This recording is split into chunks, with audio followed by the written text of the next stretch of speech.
Hello. Morning, guys. Can you let me know if it's working, if everything's all right?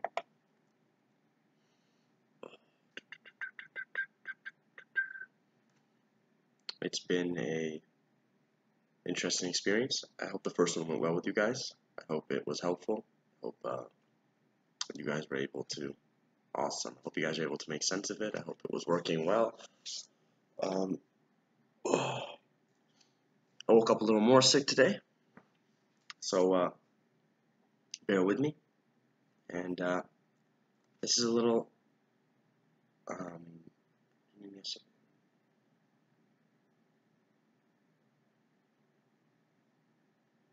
Oh, okay. Okay, cool. Awesome. I'm glad everybody. Glad you guys found it helpful, and I hope this one will be as helpful as the other one. The other one I knew it was best to go over DNA tech and mutations because that typically is an issue. So I just figured it was best to start there. We have a little bit left over of of DNA technology, so I figured that's a good place to start. We'll go over that, and then we'll see where that takes us on timing, and we'll go from there. Where we left off was PCR. So we have PCR and then some genetic mutations and gene editing, knock-in mouse, knockout mouse, Sanger sequence, which is incredibly high yield, because you'll definitely get a question on how to read the Sanger method, how to explain the Sanger method. So it's good that we make sure you guys know how to do that. And then I'm just going to go through some high yield topics. I have here a list of things that I know are frequently tested. So things like Michaelis-Menten, things like I guess you have gross anatomy, but things like the scapular anastomosis and certain things of the scapula, understanding osmolarity and tonicity is important, as well as going through the physiology in terms of the Darrow-Yannet diagrams. That's also pretty high yield. Like, you're going to get a question on that. So maybe after we go through DNA technology, we can go through some high yield topics and see what happens. Okay. 1 second, let me grab my water.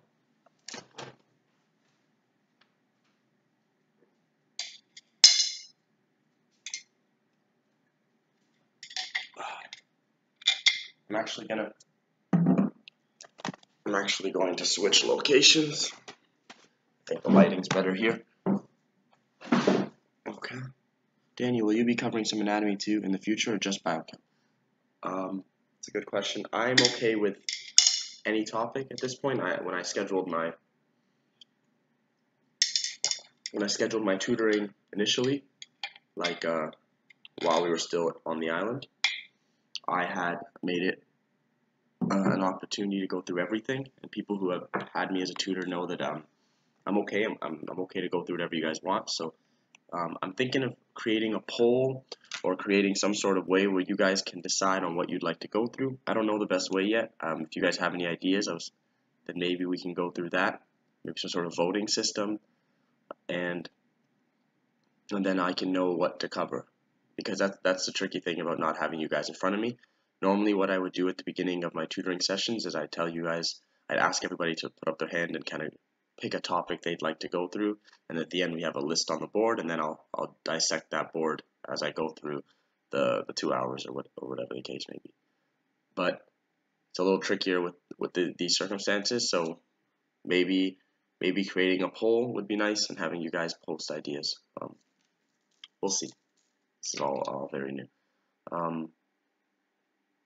Also, if there's any questions in the DNA technology that you guys found difficult, I know there's some more that I didn't get to cover that I wish I did, so maybe after we go back through the DNA technology, I'll start pulling out some of the questions that I know are very difficult and that are important to know how to do, and then we can do those as well. Actually, I think I'm gonna do. No, I don't have it up right now, so I'll actually go through one more restriction fragment length polymorphism. There's one of those questions that's tricky to do with sickle cell and that involves like a pedigree that I think I'd like to cover later. So I will go back and do that one. But anyway, we're going to start with PCR because that's where we left off. I didn't really touch on microsatellites or microarrays. I mean microsatellites and linked markers, but they're both ways. They're both under the same heading of tracking a mutation. And basically, it's the variability in individuals in a family that allows you to track their mutated alleles. So some variability involves markers that are to do with fragment length, and some variability involves tandem repeats. Both cases, you probe next to these unique things about the individual, and then you're able to trace the mutated allele through the individual's DNA because you have a probe that binds to the marker and follows it around. It's like a security guard or a bodyguard following around a suspect or an undercover agent. So you just like attach to something near it, like you kind of like let's say you always want to know where somebody is. You always want to know where a criminal is, and the criminal always is driving around in his car.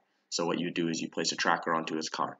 You don't actually tracker's not physically on the individual, but if the car is always with the individual, then you know where the individual is based on knowing where the car is.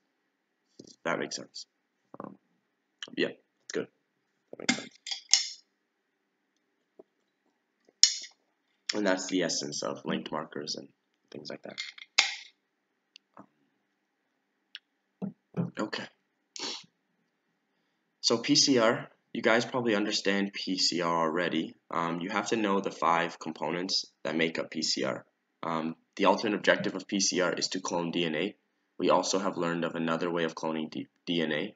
This was called recombinant DNA, which was using bacteria, which we talked about in the first session, which we went into depth about, and you understand the process by which you clone DNA. You take a DNA of interest, you insert in a plasmid, you insert the plasmid into the bacteria then grows and divides, growing your DNA as well in the plasmid. You then extract your DNA from it, and then you're left with your DNA replicated.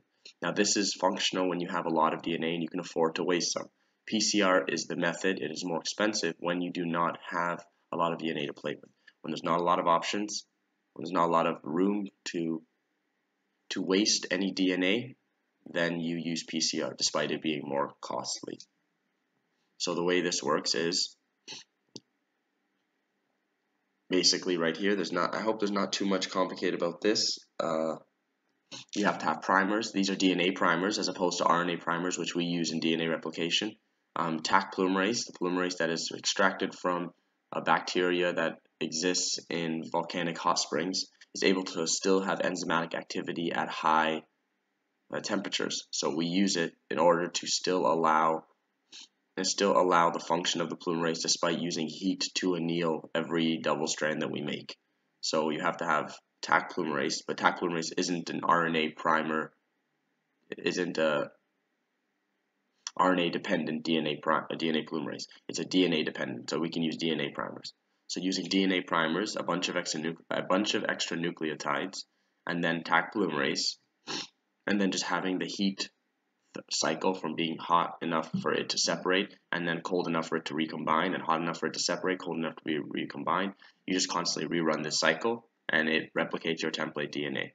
So if you start with one DNA, when you go through one cycle, because at the end, one DNA has 2 copies. So they don't make it clear, but if you look right here, this originally is 2 copies, even though because this is the DNA, this is the original strand. So this is 2 copies. So without any cycles yet, because we haven't run a cycle, if you were to take this gene and you'd run it you'd put it in the test tube with a lot of primers and a lot of nucleotides and Taq polymerase, what would happen right away is you'd be left with this.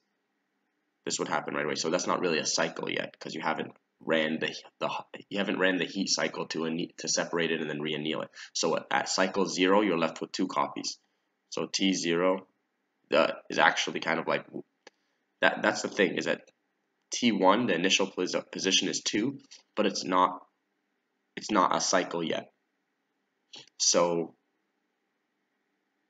I guess if you were to kind of write 1 no copies, you would kind of go 2, 0, or 2, 1 plus n, where n is equal to number of cycles. Exactly. So if a question said we ran PCR for 6 cycles, so example,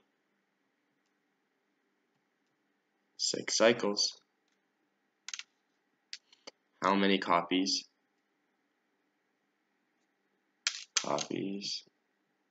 of wanted gene?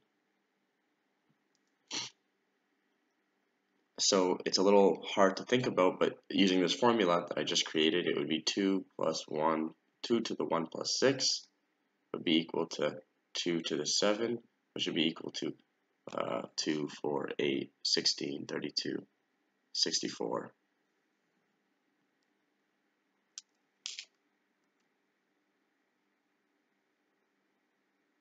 Yeah, that's it. So if you look, and I can reinforce this idea one more time. Yeah. So like I said, you start off with 2, even if there's no cycle. So that's why when n is 0, you still get 2 copies. If n is 0, then copies equals 2. Equals 2. I have to sneeze, so that's gonna happen. Ooh. Sorry about that. I just have to put a volume warning.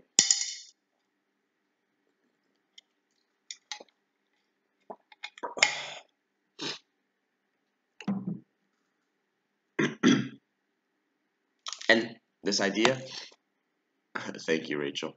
This idea is reinforced with this.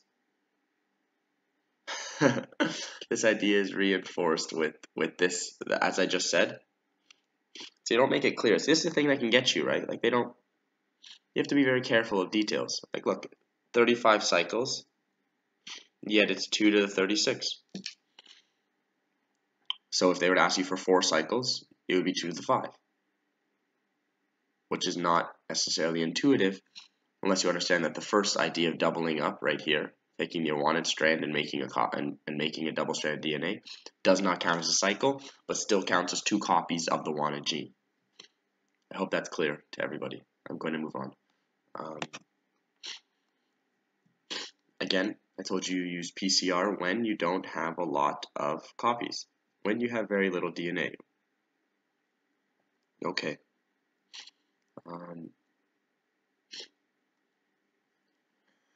So what is a microarray?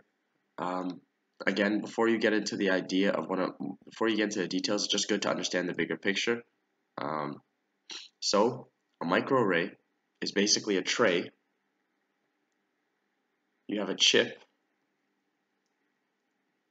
or a tray that has 1,000,000 wells in it. These are all wells, okay?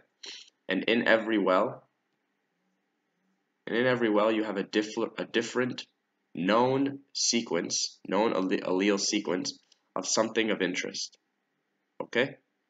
So let's say you want to test somebody. Like let's say a couple wants to get married and have a kid. And in order for that to happen, they want to know whether they have a risk of any diseases in their children. So for that, you need to get your genetic breakdown first. So the way that works is someone will go, you'll take your DNA, you'll go to a place that has microarrays that'll basically check. In these microarrays, there are all the known polymorphisms and known mutations that are like how do I word this? In the wells, there are known variants that can lead to a mutation, that can lead to a disease. And so let's say this one's Huntington's, and this one is another mutation, and this one's sickle cell, and this one's something else. Whatever you've learned, they're all different problems. X, Y, Z, A. They're all different diseases that are known to have a specific allele associated with them. Then you take my DNA, and so let's say you take my DNA. That didn't work. You take my DNA,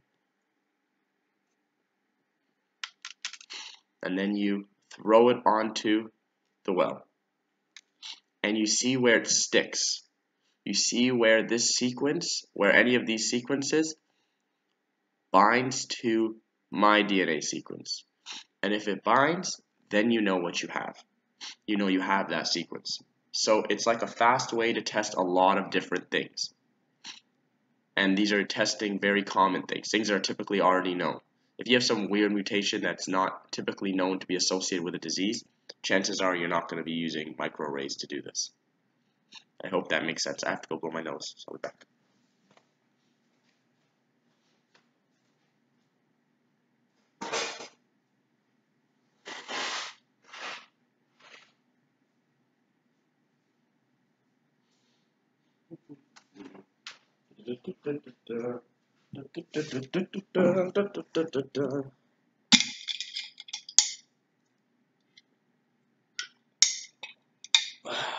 Hope you guys are having fun. I'm having fun.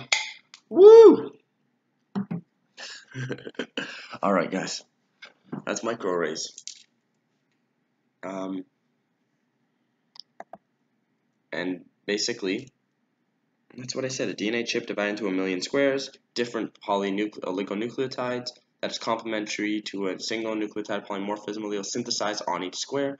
They're labeled, and then they're scanned. Your fragments of genomic DNA are added, and then they're scanned and saw what you got.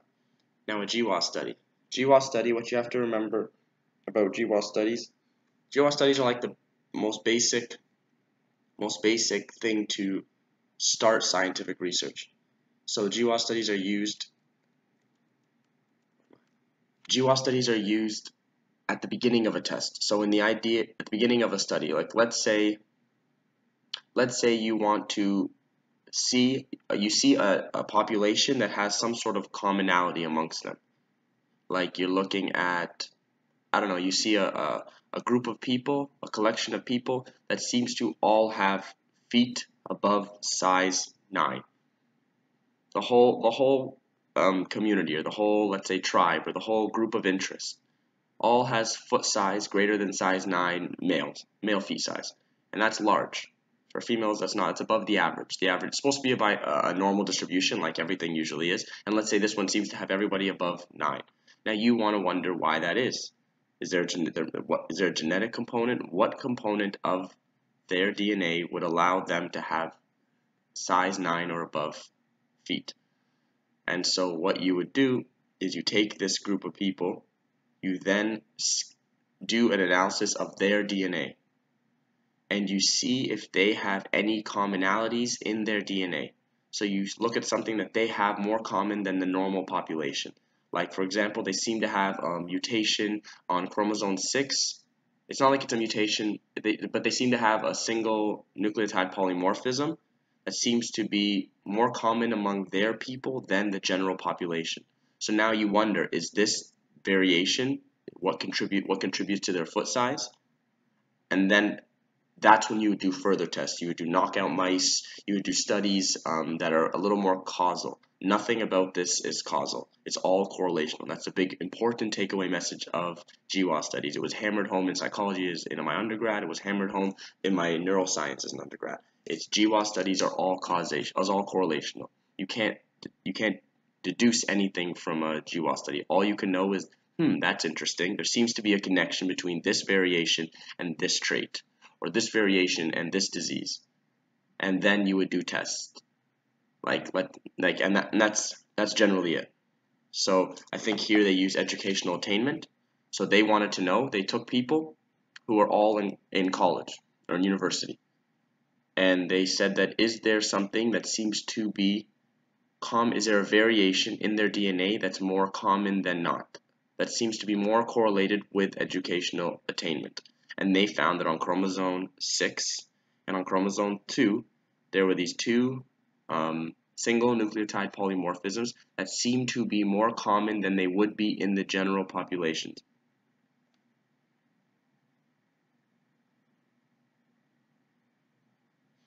Microarrays are only to scan for linked markers, polymorphism, or can it be used to scan for the actual mutation in the patient's DNA? Microarrays can be used to scan for the actual DNA. So you would take the person's DNA in a microarray, you would take the person's DNA and you would put it on a chip. and based on what his DNA binds to on the chip, you know that they have that variation. Yeah. So I hope that helps clear that up. You can find an actual mutation in an individual. You can find a single nucleotide polymorphism that is associated with a disease that's in the chip if their DNA binds to that chip. Okay. And so that's how GWAS study works. GWAS study is that they just use correlation, and they use a huge amount of people because you're doing correlations and not causation. You have to make very, very grand, like I'm talking like 100,000 or 10,000 people tested, and they do these giant studies so they can make a claim that there's some correlation between some variant and some trait with a little bit of conviction. Because if it was just 10 people and they had this thing, you can't say that as a collective. You can't begin to make the assumption or even the correlation that there seems. It's like they looked at people with breast cancer and they found that the BRCA gene seemed to be correlated with breast cancer. It's not the GWAS studies have proved that the BRCA gene does not cause breast cancer. It just increases your chance of breast cancer. And originally, the way they found that out is using a GWAS study to start. Conceptually, it's the same idea that they found people with breast cancer. They did their studies. They did their sequencing, and then they did regular people sequencing, and they found the difference. There seemed to be higher. They seem to be statistically significantly more likely to have the BRCA variant than not. And this variant, then they made the correlation that it must be associated with breast cancer, and then they did gene testing and knockout mice and took out that gene and added that gene and found that it had something to do with the manifestation or the pathology of breast cancer. But they originally just got the idea from a GWAS study, from checking the correlation. Okay. Yeah, don't really worry about this. It's using microarrays, but rather than using DNA, you're using RNA, and then by using RNA, you can check gene expression. Because based on the RNA that is expressed, you can tell, based on how much RNA binds to which wells, you can tell which genes are being expressed, because RNA represents expressed genes. So they would look at a normal cell and the RNA levels of different genes, and then they look at a cancer cell of RNA levels and the RNA levels of different genes, and they found that different genes are expressed at different degrees depending on whether it's a normal cell or a cancer cell. And based on that idea, they can tell which genes are associated with cancer. Okay. Not that big a deal. Sequencing. Okay. I really do love the Sanger method. Sounds really nerdy, but I really do enjoy it. Normally, I go into a big thing explaining how the Sanger method came to be. I really think it's a really creative concept. I really think the people who did this were geniuses. I have a lot of appreciation for the people who came up with this thing, because they took PCR and electrophoresis. And this was back in the day, right? This was a little older when we don't have the new gen sequencing that we have now. But when they first came up with the idea, I'm assuming it's a guy named Sanger. When the idea was first created, they took two very basic ideas: PCR, which I've already explained it to you, and you already know it, and electrophoresis, which you also understand, separation based on size. And based on those two things alone, someone figured out how they could sequence the entire genome, which is phenomenal. So I guess I'll try to explain it. But basically,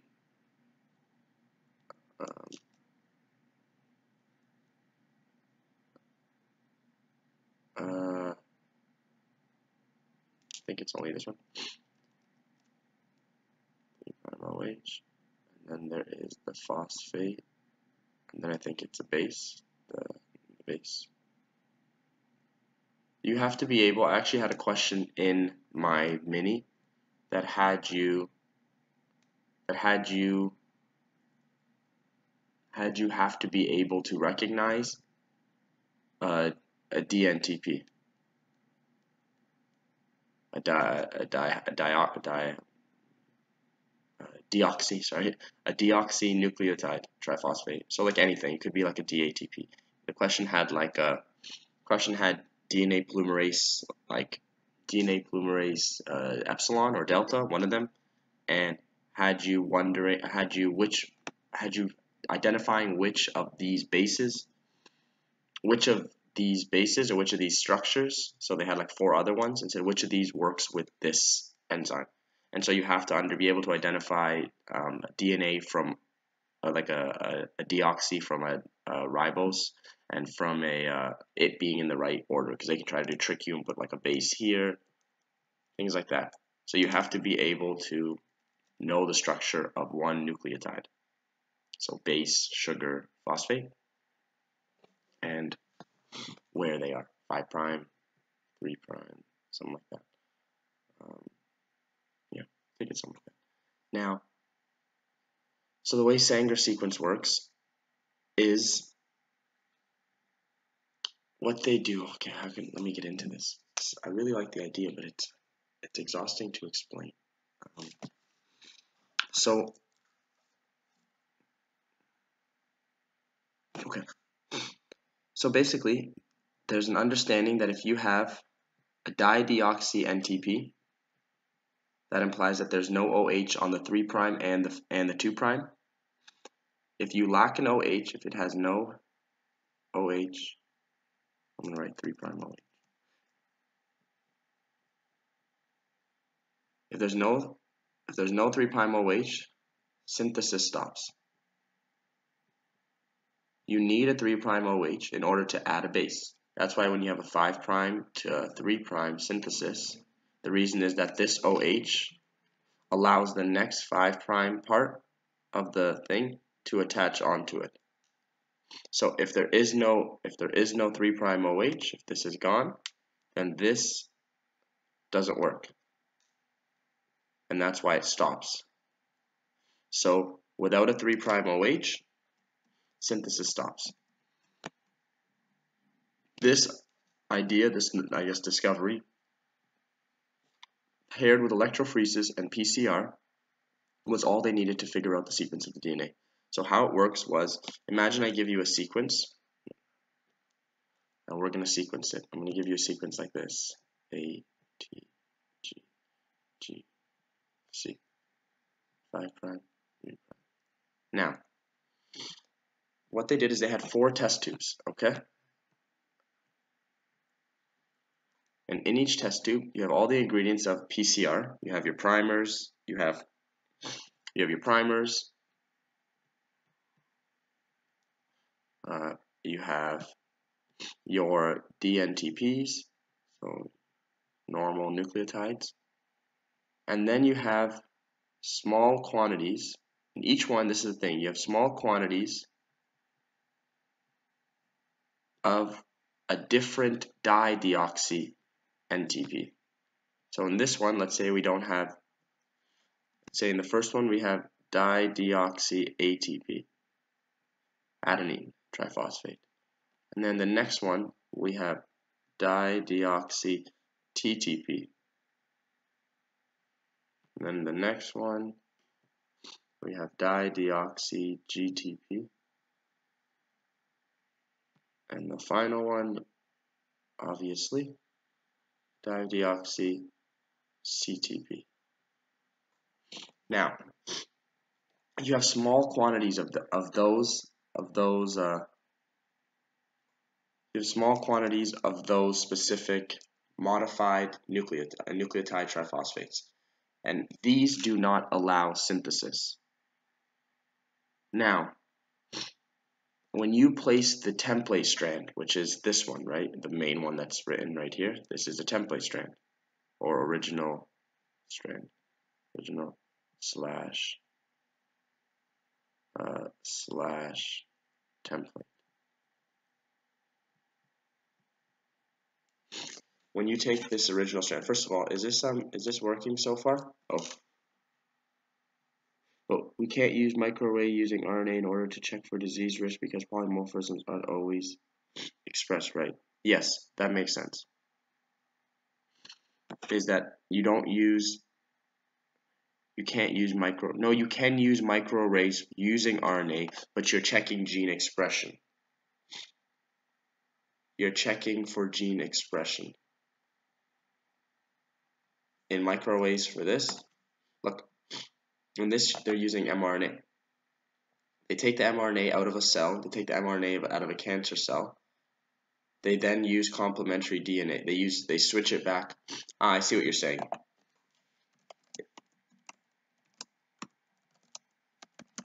I see what you're saying. So they're not directly using RNA, but they're using complementary DNA, which is based on the original RNA. And based on the complementary DNA that ends up being bound to, that your DNA ends up binding to, you can then tell expression levels because certain RNAs would have been made initially, which then we would have had the opportunity to make complementary DNA out of.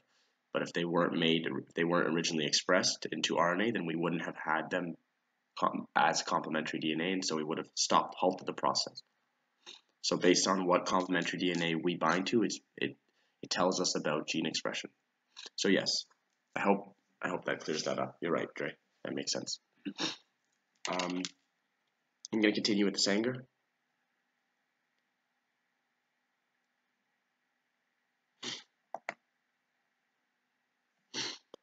DNA inside the wells that bind to mRNA in cancer cells. So it's not that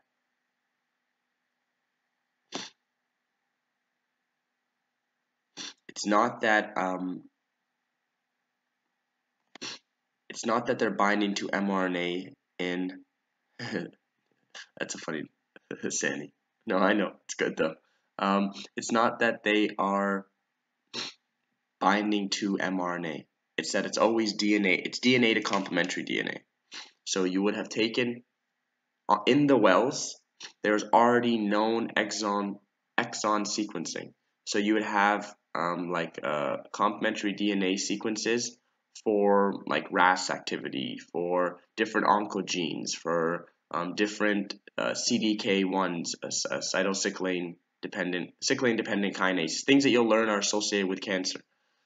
So they're already known exon sequences and they're in the wells. Then you take your cells, you take complementary DNA out of your, you take your cells, you extract the RNA, you make it back into DNA, you take the DNA and then you throw it into the wells, and you see which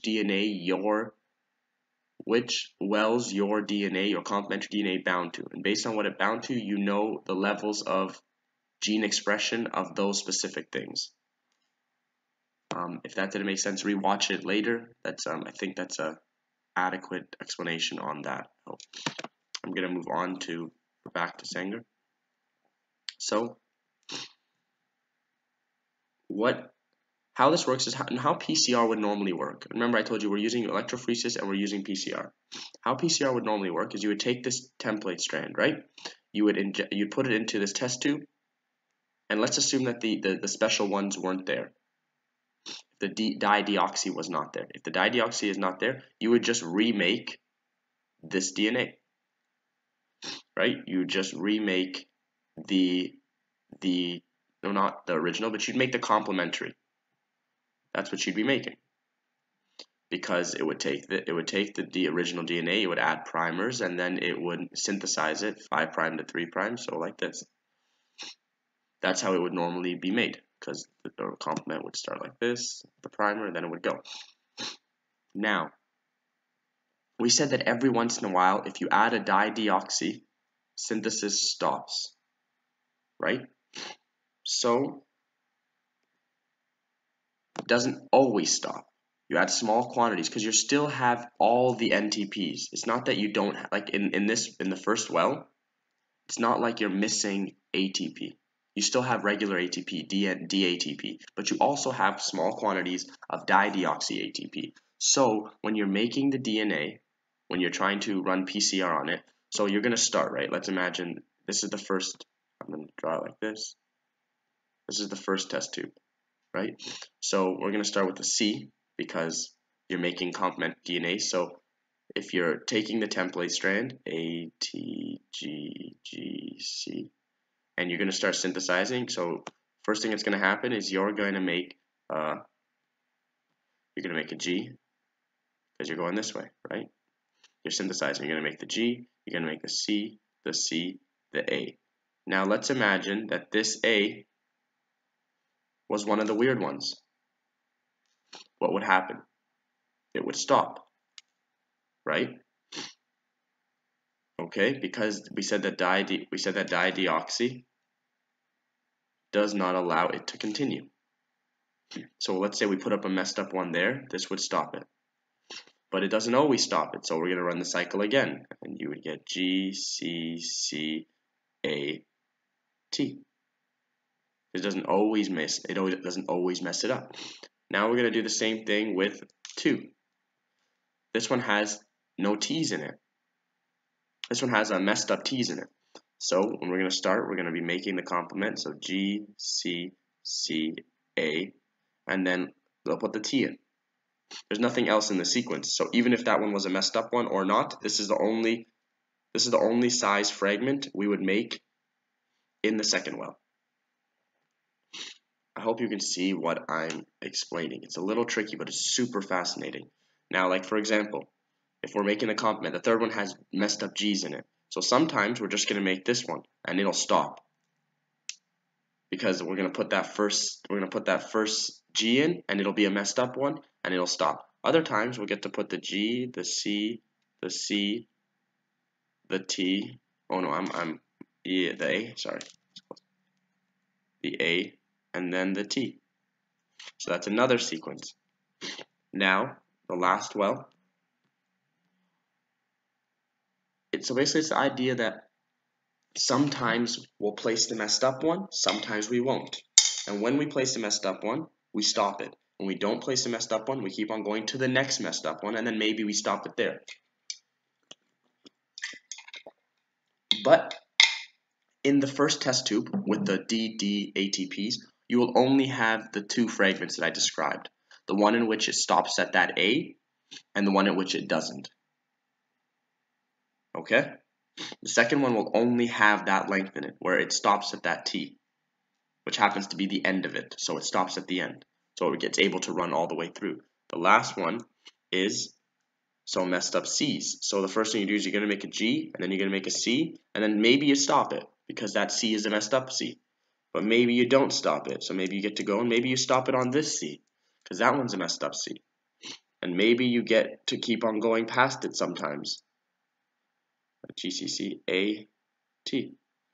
Now, look, if you count everything, if you follow my mouse, we have 1, 2, 3, 4, 5. We have a 5 base sequence.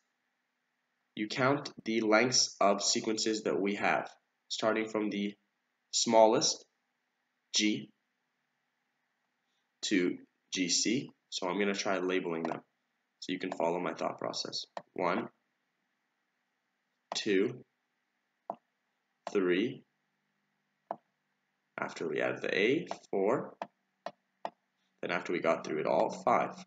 And this is the same as this 5, so it doesn't really matter. They're all the full sequence. So anything that's not that is the full sequence. So do you see that in every well, you have the full sequence, as well as a truncated replication at every nucleotide that correlates with the dideoxy in that well.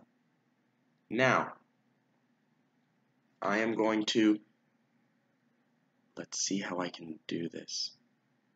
ATGGC.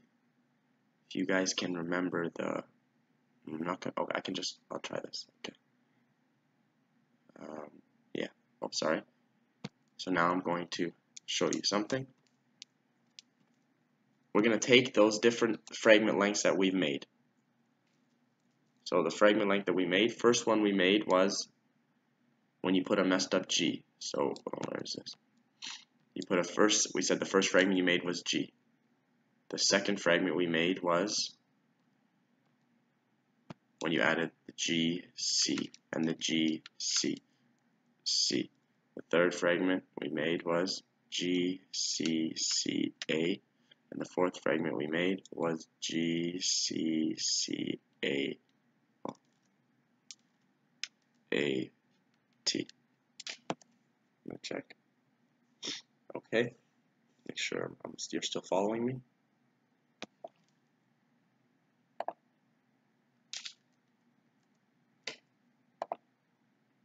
For some reason, my Give me a second, guys. My ability to get back into the board is not working right now. Is that making sense so far, though, guys? Are you guys following the idea of what they did using PCR and dideoxynucleotides? These are the fragments they made. Now, if you run this in electrophoresis, which one would be the lowest on the chart? The lowest one on the chart would be G, the smallest one. We said that the smallest one travels the farthest. You know that already. Then after that, so I'm gonna number them, okay? So it's easier. 1,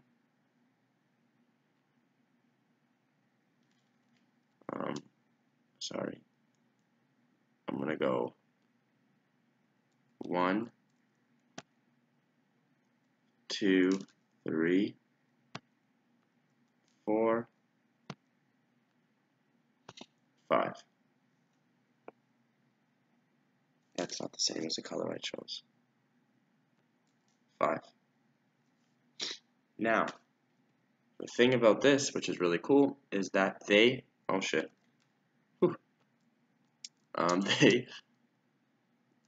they then made wells that were basically just that. Now they took the first, after they made all these fragments, using the method I just described, PCR, just PCR with the ability to truncate the synthesis, they then brought it to electrophoresis. And after bringing it to electrophoresis, this is exactly how it worked, because everything's fluorescently labeled, right? All the dideoxy are fluorescently labeled the colors that they have. So in having all the DD ATPs had a red label on them. All the DD TTPs had an orange, and so on and so forth.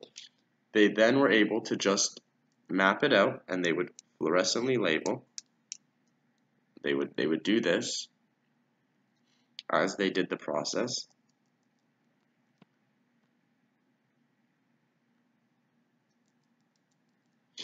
Here we go. Just like that. If I asked you what the sequence is, using this method, you would say the sequence was from the bottom up, because the smallest one's first, because that's what we made first. We said this was 5 prime, and this was the 5 prime end, and this was the 3 prime end, right? So if this is the 5 prime end, the first thing you'd say G, C, C, A, T.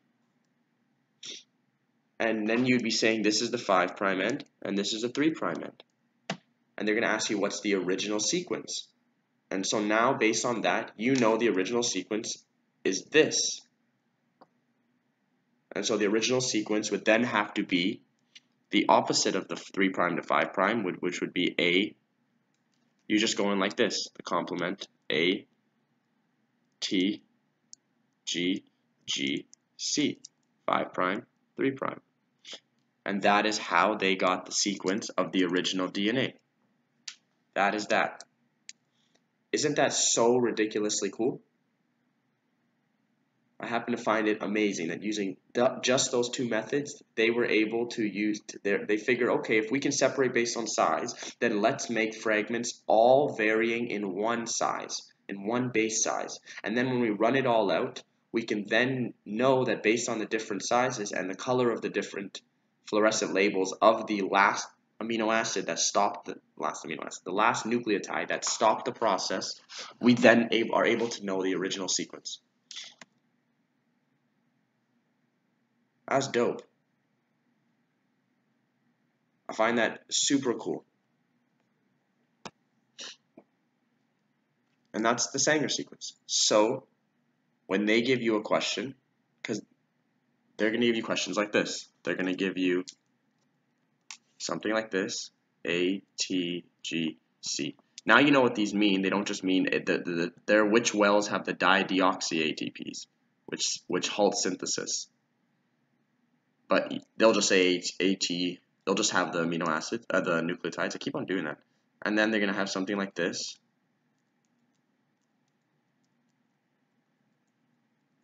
Let's put that higher up. And say, what's the original sequence? So, First thing you're going to know is that the one that was made down here must have been the first base synthesized, and then it stopped. Because whenever they put the dideoxy ATP, that must have been the first base that was made in the complement, and it must have halted it. So you would go A. Now next one, you follow it T, G, yeah, no, that's right. G, T, G, A, C. Now the only tricky part is to know whether it's 5' to 3' or 3' to 5', and making sure you don't mess that up, because that is where your errors will come. But we have established that this must have been made first, so it has to be 5', and this has to be 3', and you don't get to make the original sequence. If I gave you original sequence, you don't get to copy that sequence. You get to make the complement and then infer the original sequence from the complement. So this is the complement. This has to be the complement, because it wouldn't make sense that you'd be able to synthesize the original sequence. It isn't. That's not how DNA duplicates. If I gave you a sequence, you just make the complement to it. So I made the complement to an unknown sequence. Now I get to infer the unknown sequence. I get to deduce, because it is the case. I get to deduce the original sequence from the complement sequence. So just taking the complements all the way through, you're left with G, T, C, A, C, A, T. And if this was 3' and this was 5', then this must be 3' and this must be 5'. That's it. This is how the answers will appear on your multiple choice, in this order.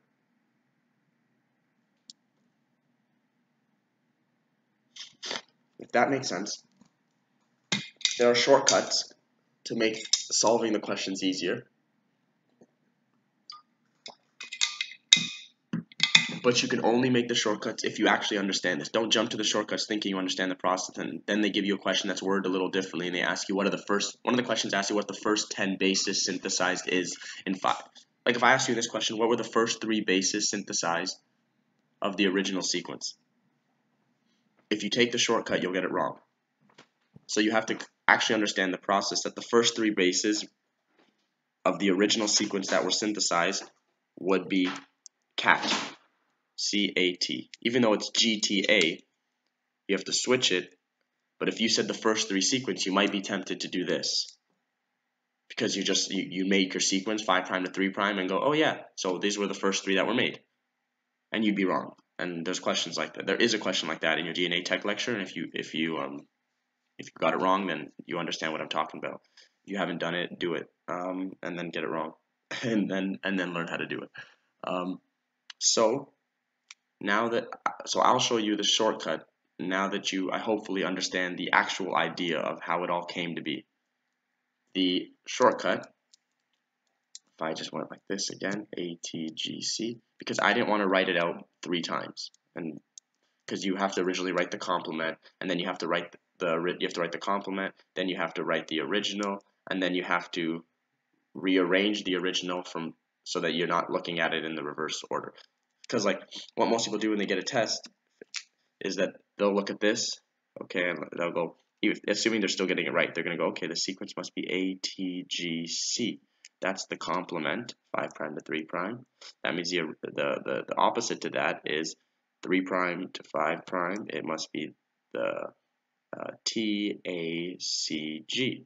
And then they have to read it this way to find the answers on the test. That's correct. I mean, that is the answer. The sequence is GCAT. That's the original sequence.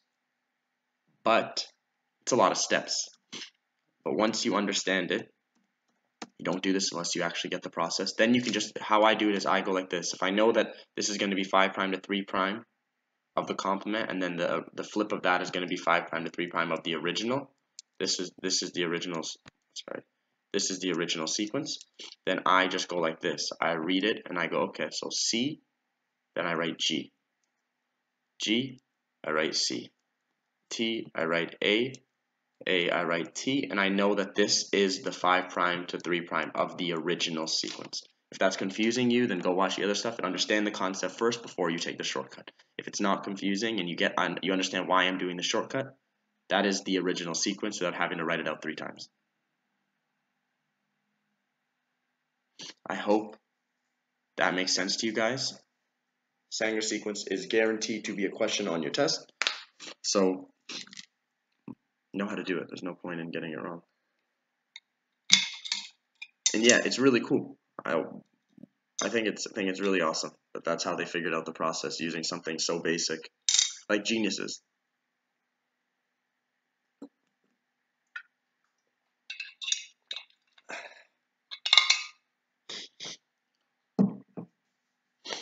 Okay.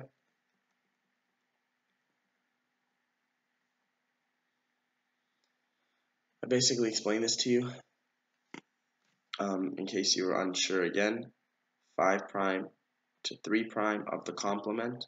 That means that this is the 5' to 3' of the original sequence.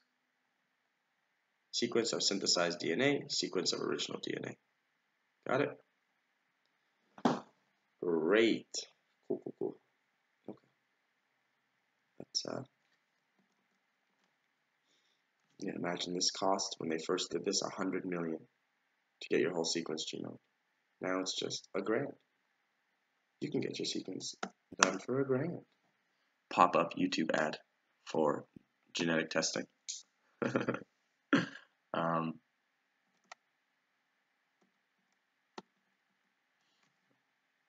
What else? Great. Good, guys.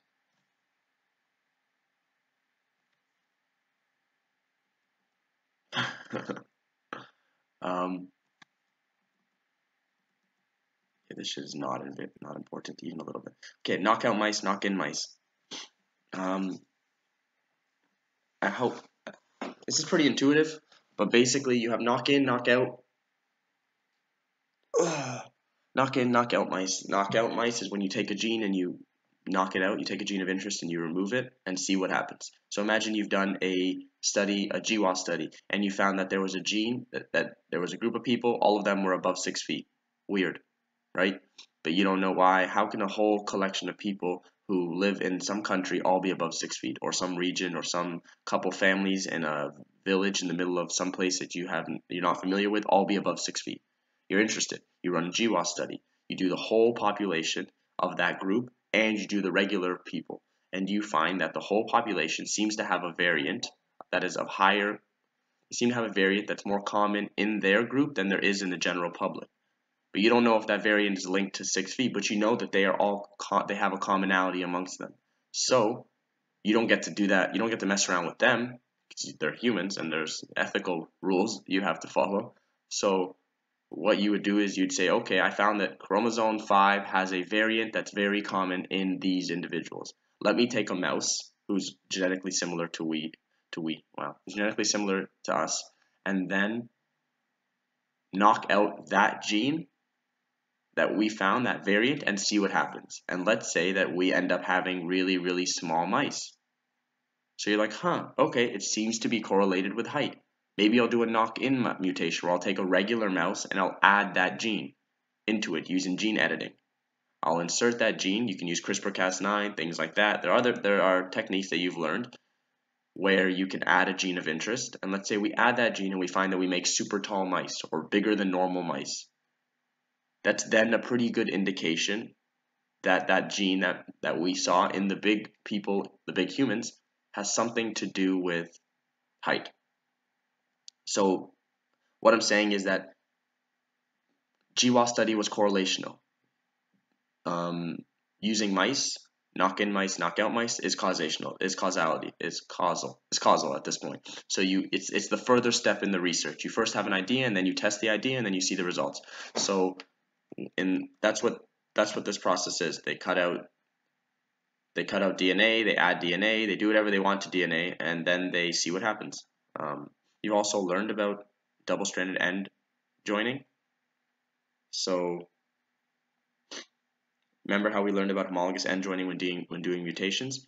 I told you that the bridge builder, if they're a good bridge builder, the moment the bridge breaks, they re-establish the section that had broken off before reinserting it into the bridge. They don't just make a shorter bridge. So in editing a genome, on that same idea, you can cut the bridge, and then you can make the bridge completely different. You can add a whole nother section that wasn't there initially, which is how you how you put in a gene. So example, precise insertion of modification. You see here, donor template, homologous, and they have the gene, something separates them. They insert the gene that they want in, and then they reclose it up.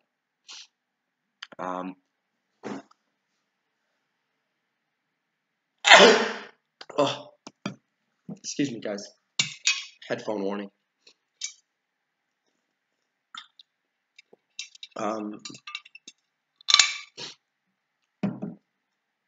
That is gene editing. There's also knockdown mice. Thank you. Knockdown mice, where rather than removing the gene, you just decrease its expression. A not expressed gene is the same as a gene that's not there. So, functionally, it's the same idea. I don't know. I can't tell you when you would do one or the other, but sometimes they keep it there and they see if it, and then sometimes they keep it there and lower its expression, and then sometimes they remove the gene in its entirety. Anyway, zinc fingers, Talon, CRISPR-Cas9. You don't. This is not high yield stuff for us. This really isn't important. Except the idea is that in CRISPR-Cas9, CRISPR-Cas9 is what we use now, and you can cut out or add more than one gene simultaneously.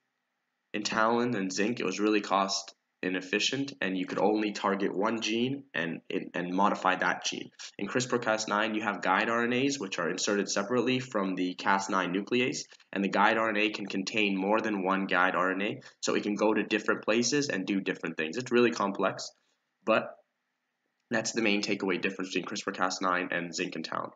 CRISPR-Cas9 lets you modify more than one gene simultaneously. Okay. Yeah, that's it. That's it. Okay, I'm gonna take a break. That is DNA Tech. If you guys have any questions, let me know. I'm gonna take a 10-minute break, and then I'll be back.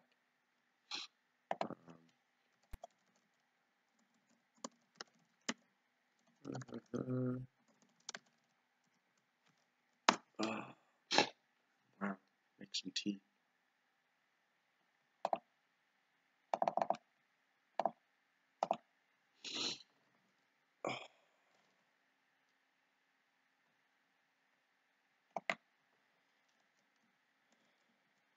Oh, no problem.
How'd you guys find that stuff? Everything was explained, hopefully. Okay.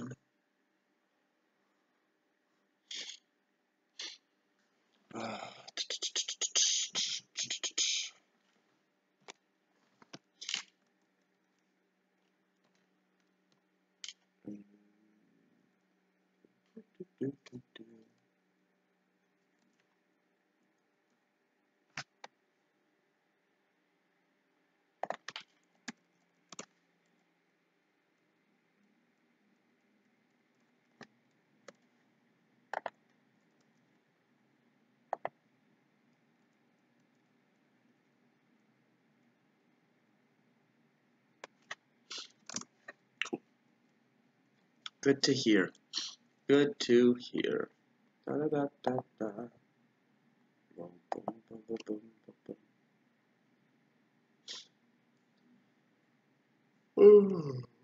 boom.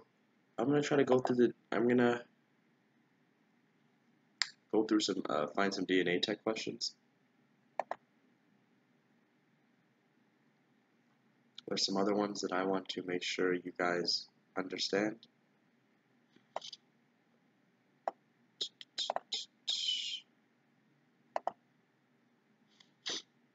I really should save this document. I don't know why I don't. Time to save. Documents. Good enough.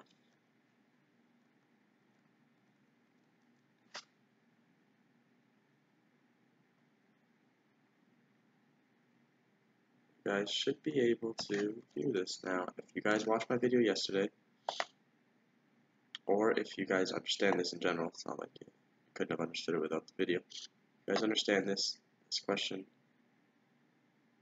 can be a little tricky, but it should be doable now.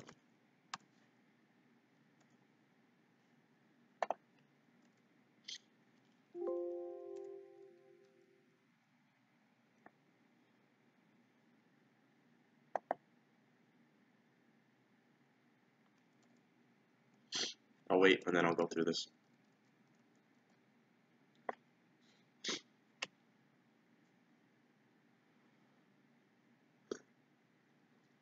I wonder why there's a delay in the chat.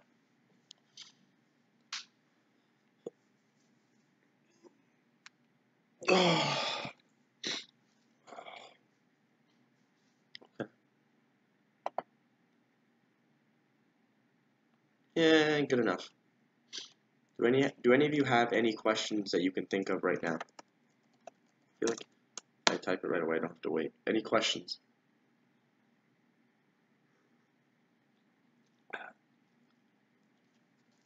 Also, anything that you know you'd like to go over, because we're gonna have a bit of time after. So if there's anything that you guys want to go over, I'll put it in the chat. Like, just throw some things out there, and then at least I'll know where to direct our focus.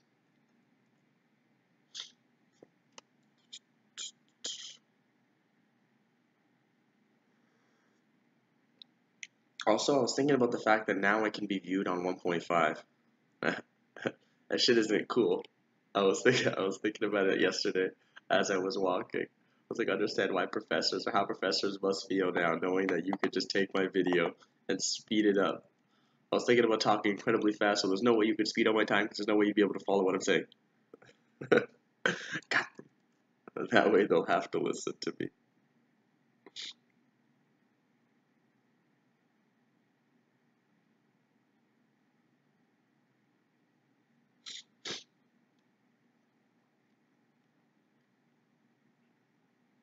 The one that is not truncated will be at the top.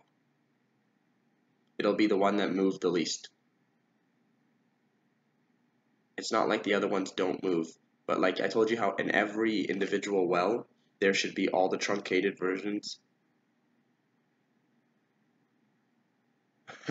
Yeah, Dr. Reeves kills it. I was thinking how if I would teach anatomy to you guys, how I'd be able to teach anatomy and not just fly through it the same way Dr. Reeves flies through it, because she has no choice. It's not like there's anything complex about anatomy for the most part. It's just you have to learn this thing, and then that's it. Yep, we can do that too. That's cool. Whether it's in the memory, whether it's in the retromemory space, whether it's in the glandular nodules, whether it's in the lymphatic ducts. Those are 3 types. Then you have one where your pec moves, your breast moves when you flex. That's in the retromemory. The one where you have peau d'orange. That's when it's in the lymphatic ducts. Yes, I think. And then the one where it's in the glandular nodules is when the one where it's in the when it's globular nodules is when it's in I don't remember. Okay, so good thing to go. We'll go over.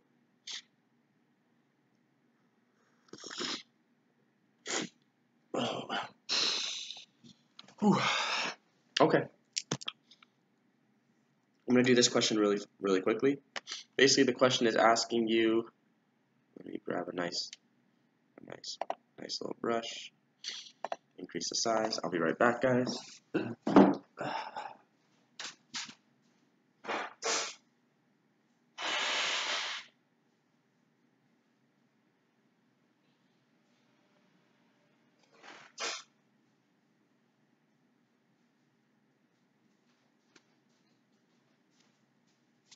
Okay.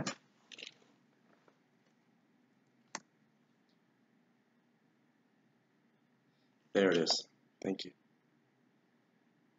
Oh, and yeah, we can go through the basically, yeah, the different pectoral, humeral, subscapular, central, apical, and then suprascapular.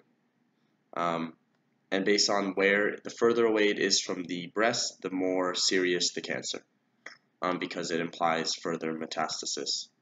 It's like if you had a forest fire that covered just the one tree, you wouldn't think of it as bad as a forest fire that spread to cover a bunch of trees. So, same concept. Now, so this question, there's some things that you have to make sure you don't get wrong. There's always the trick in all these questions. It's the same trick, and I'm just gonna make sure you guys don't get this wrong. Basically, this is for a situation that's this is for a disease that's heterozygote, that's autosomal recessive. Autosomal recessive. So these people are all halfsies. So now, first thing you have to notice is that this situation is not, it is not mom, then dad, or dad, then mom, then children one, then child one, then child two. It's not that. It's just straight down. Okay? So that's the first thing you have to make sure you don't get it wrong. Now, I said with these questions, it's easy to just break them down like this. A, B, and C. There's 3 possible alleles that you can have. 3 different lengths. Now, you take the first person, the dad. What do they have? You take the mom. What do they have? So dad has 6 and 3, right? Dad has 6 and 3. Great. So dad is BC. Mom is, and that's the thing is that, look here, I know the issue you want to say, BC. Mom is, mom has 7.6 and 6, so mom is AB. And this is the mistake you're going to make. If you're going to make a mistake, this is the same mistake you're going to make. You're going to say, okay, this person has half messed up, this person has half messed up. B must be common to both of them, so B's messed up. And if B's messed up, then their child, right here, this new child, who has no B, because B is 6, so child has no B, so child is fine. So you're going to say feet is fine. You're going to look at this one and say they are good, no problem. And you'd be wrong.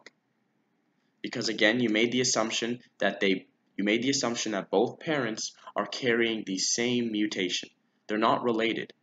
So just because they have the same fragment length it doesn't mean that they have the same mutation on the same fragment length. They're equally likely to have it on it and equally likely to have it not on it. It doesn't matter.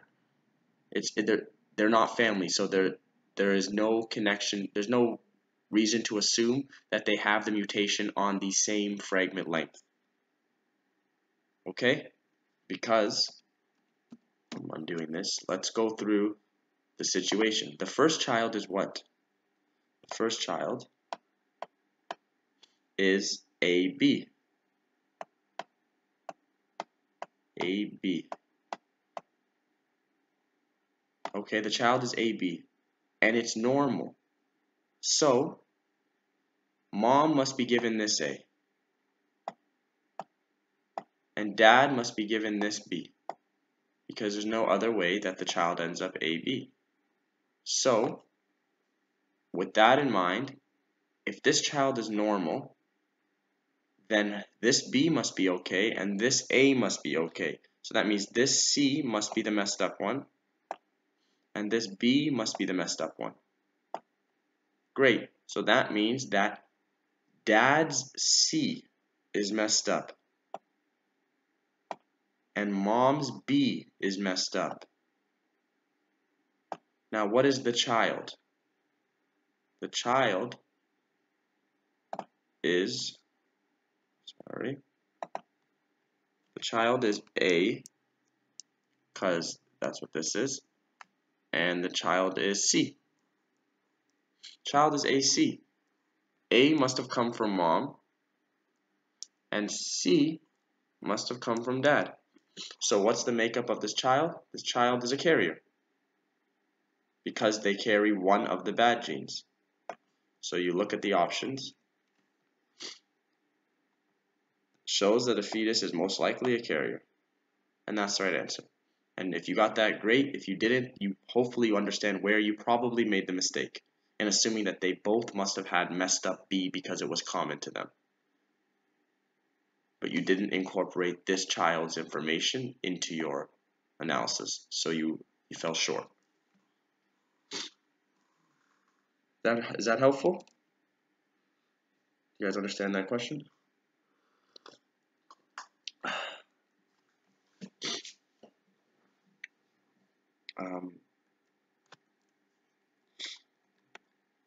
See, this question is tricky too. But like, I don't know to what degree you guys want me to go over these questions. Like this question's a hard question, 5.3. I went over it in my tutorials. Knowing where your primers are. This one's also right here, A and D. I don't know where to draw the line. It's a lot of Sanger questions. Okay. Well, I hope that makes sense to you guys. And I'm going to move on now. I was suggested to go to clinical and breast and lymph nodes.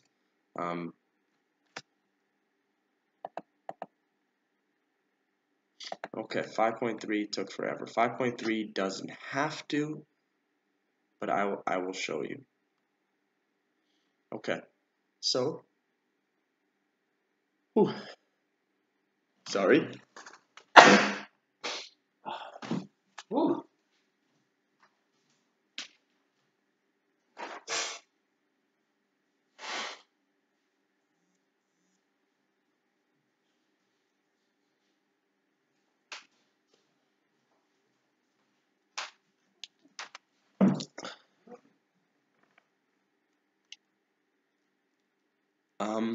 Questions like 5.3, maybe not.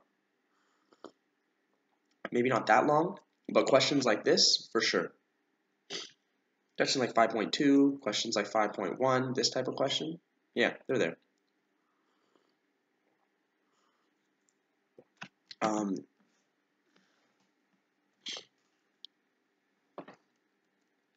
Yeah, you have to get, and that's the thing, is that's why when I was looking through the questions, I realized that I have to get proficient with some of them. You have to learn to do them faster and faster. But I'll show you this question. Okay, give me a second. If you guys have this question, pull it up so that you can follow along, because this question is tricky, but not I guess not as tricky as you would think. I'm gonna make something clear. How do I do this? File, Control, New, don't save, paste. Great. Okay, I'm gonna read the question first. A group of bodies are found buried in the forest. The police suspect that they may include the missing Jones family, 2 parents and 2 children. They extract some DNA from bones and examine using PCR genes A and B, which are known to contain tandem repeats of variable length. They also analyze data from 2 other men. The results are shown below, where the numbers indicate the number of copies of a tandem repeat in a particular allele. So they want to make sure that you understand these are not fractions. This is not a fraction. Basically, it's the idea that you have 2 genes, gene A and gene B, and every gene possesses 2 alleles. Now, in your allele, we said that there are things that are unique to the individuals, like a fingerprint. One of the things that are unique to an individual is the number of tandem repeats they possess, which is why you use them in linked markers, remember? And it's also associated with Huntington's. If you have over 35 tandem repeats of a certain sequence, CAG, you have Huntington's disease. So there are things about tandem repeats that are unique enough for you to use them as a way of identifying who's who, and that's what they're doing here. So when the idea of male in gene A having a 7 out of 10, it isn't that it's a fraction 7 out of 10. It's that he has 2 alleles for gene A, and one allele has 7 repeats, and the second allele has 10 repeats. He has gene B. Gene B has 2 alleles. First allele has 7 repeats, second allele has 7 repeats. They know that they're even making it easier for you because they don't want you to get this wrong. They don't want you to think of this as fractions.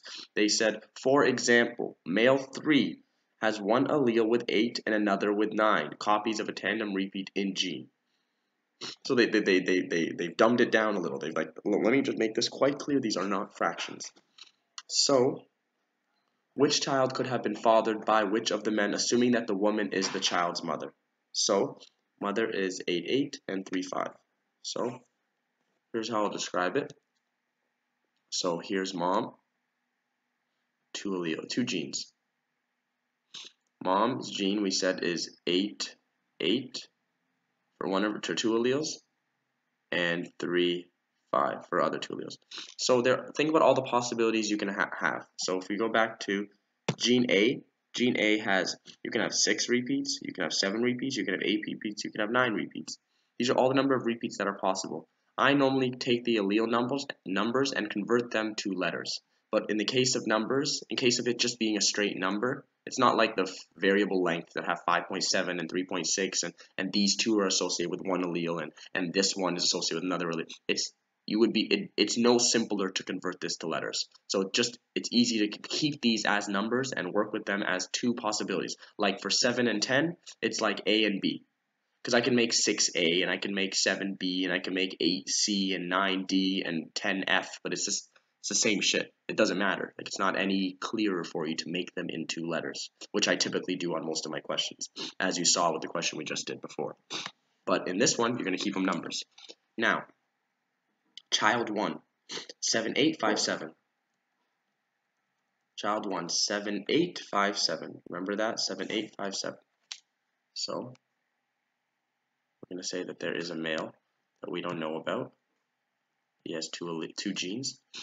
You're used to seeing just 1 gene, so this is a little extra, right? 7, we said the child was 7, 8, 8, wow, that is butchered, 5, 7. Okay, so I want you to know that the first side, the left side is associated with the left gene, the left side is associated with the left gene, and then the right side is associated with gene B. Now, because you know the thing about Mendelian genetics is that you treat every gene separate. So it's just like doing 2 problems at once. Because maybe 1 gene isn't enough for you to separate who the parents are. So maybe you need 2 genes. So first things first. Mom, she has an 8. So you know she's going to be giving an 8. So this child, you know the 8 comes from mom. Second gene, she has a 3 and a 5. So what must mom be giving to the child? Must be giving the 5, because she can't give the 3 because this baby has a 5. So that must be this 5. Now, then this is the thing. Here it is. Now let's look at blue. Let's use another color. Let's use purple. Let's use things that are left over. 7 and 7. So that means on gene A, 7, something else that we don't know. Who cares? But the dad has to have a 7 because he must have given a 7. On gene B, dad must have given a 7 because we don't know what this is. We don't know what else he has. So now we have to look which of the males possesses a 7 in both genes. So you go back to the question. You go down to the options, wherever that is. Which of the fathers both possess a 7? So male 1, male 2, male 3. Anyone that has 7 in both? No, no, yes. Ooh, male 1 has a 7 and a 7. So male 1 would be a possible father to child 1. So now you look at the options. Maybe we get lucky. Male 1 could have been the father of child 1. Bam, you got your answer. That's it. See, not super long. There you go. And that's it. Do you see how they're not fractions? Do you see that if you just treat each gene, it's the same type of questions. Don't get lost, don't get confused, take your time. The thing about these questions is there's no reason to get them wrong if you are cautious and if you really just use logic through the process. You really understand what it means to have alleles, genes. You can explain to somebody. You can explain to your mom or your dad who may not know anything about Mendelian genetics, and you can explain that they have 2 alleles, and 1 allele came from your mom, 1 allele came from your dad, and basically at the end of it, you pass one of those alleles onto a child, and your partner will pass another one onto their child, and you on. So you really get the idea that every gene exists with 2 alleles, and both alleles come from separate parents, and you get the bigger picture, and then the question makes sense when you start going through it.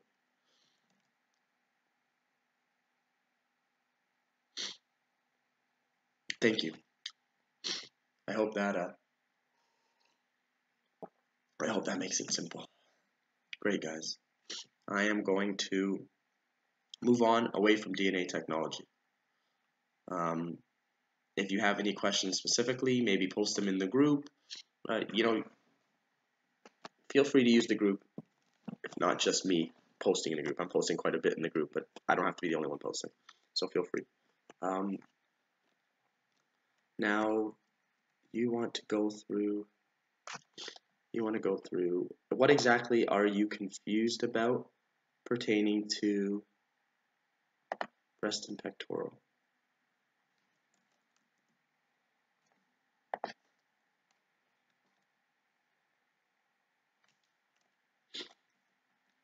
You guys should remember VITCD and remember screw the lawyer, save a patient.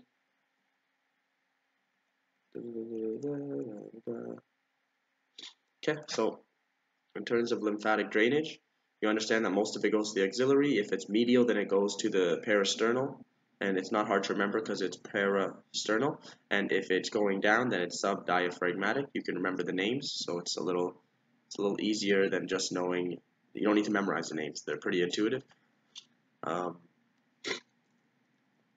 Now, the idea of these lymph nodes is that the further away it is from the pectoral, the further away it is from the place that the cancer started, the more serious the cancer.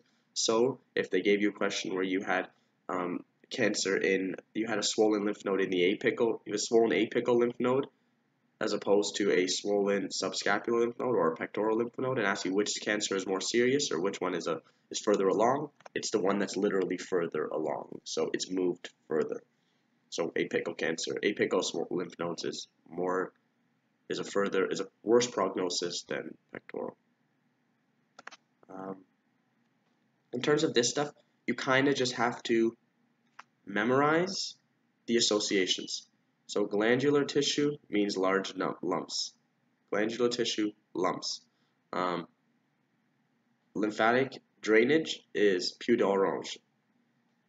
And that the reason is that it becomes, because it's not necessarily, they kind of don't explain it the best, but it's not shortening of the suspensory ligaments.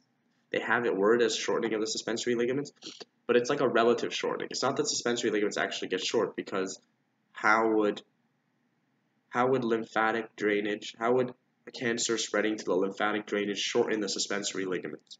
They don't do that.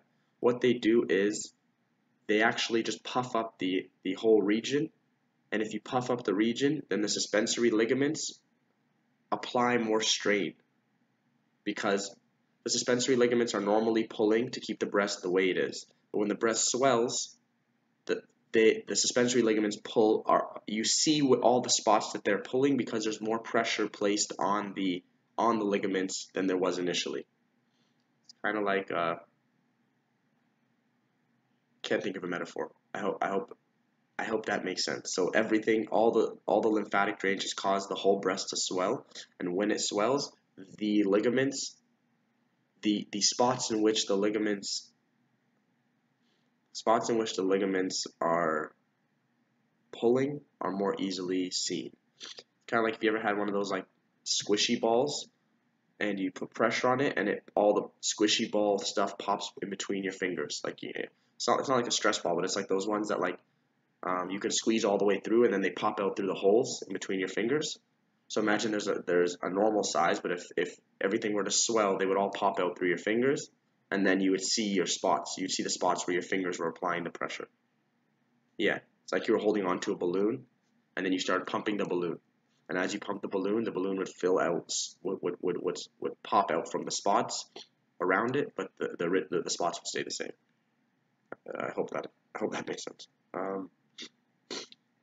Retromammary space is obviously more advanced because it has moved all the way back. And then subareolar is pretty intuitive. It's subareolar. It's behind the lactiferous ducts, and so that one actually caused nipple retraction deviation. That's kind of it. And then based on whether it's simple, modified, or radical, radical is the most extreme, which obviously, and then modified radical is like, it's radical, but it's modified. It's not as radical. They keep the muscles. So in an event of a radical mastectomy, this is when it has already advanced to the muscle, so you have to remove the muscle, which is the case in the invasion into the retromammary space. Okay. What else is there for? I hope that's clear. Has that helped with the pectoral region? It's kind of like you have to just pair the cancer with the clinical correlate. So if you have it in the glands, then you have lumps. Glandular tissue, lumps. If you have it in the lymphatic drainage, you have peau d'orange. If you have it in the subareolar space, you have retraction of the nipple. If you have it in the retromammary space, you have rock hard nodules on the breast and elevation when you flex. As you can see right here. Is that okay, guys? Any comments? Is that I don't know what else to give you on that one.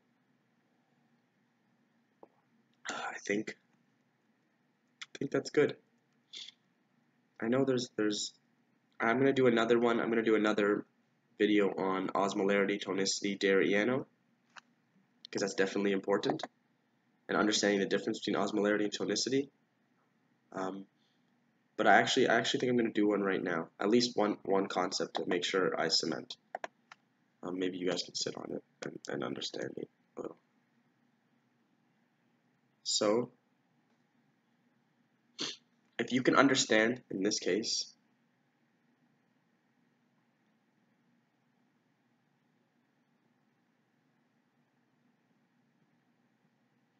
You guys were given an example in class. This example.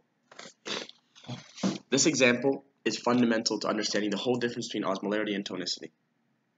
And understanding the whole process. If you understand why, because a lot of people,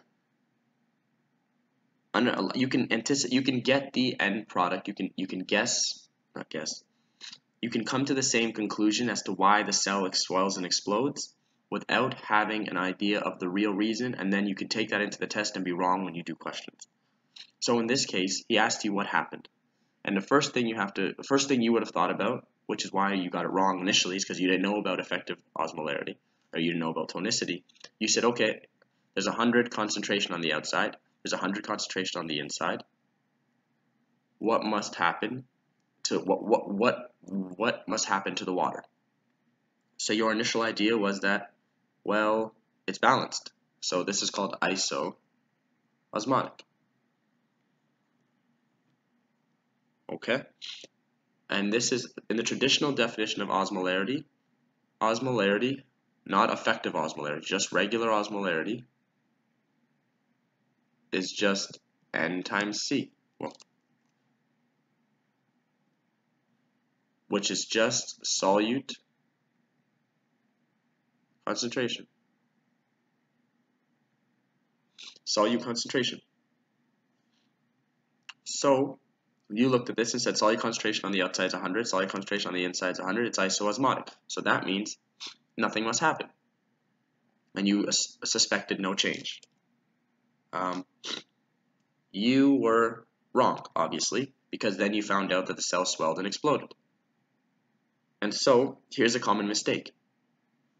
He then told you about permeability, and he told you that urea is permeable. If urea is permeable, then you're under the assumption, okay, maybe urea, and this is the idea that if you talk to students, they'll say urea went into the cell, and that caused the cell to swell, and then it exploded. And it's really wrong. No solute entering a cell will cause the cell to explode. If I had a cup of water and I kept on adding Kool-Aid powder to it, the cup wouldn't really overflow. It would just get real dense, but it wouldn't overflow. There wouldn't be an increase in the pressure on the walls of the cell, of the glass. So it wouldn't change volume. Because solute dissolves in the fluid, and then eventually you'd get supersaturated, and then assuming you can't get supersaturated, you would just keep on adding volume, and then you'd keep on adding solute, and that'd be that. So there's no way urea going into the cell would make a cell explode. So that's wrong. So why would the cell explode? And so here's where you get to the idea of tonicity. This cell is this situation, the solution to the cell. And first of all, when I say iso, when you describe osmolarity and tonicity and things like that, you are nothing is hypotonic or hypertonic in and of itself.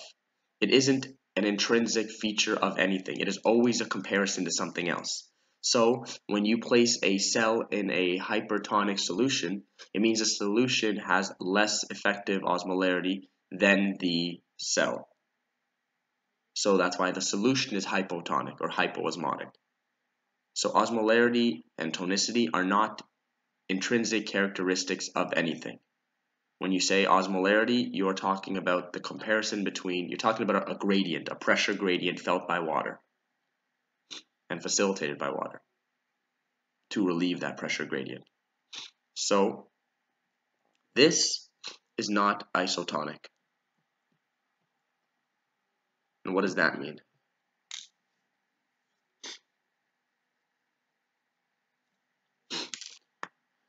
How can I explain this the best way? So osmolarity is really simple. Osmolarity is just the pressure felt by water.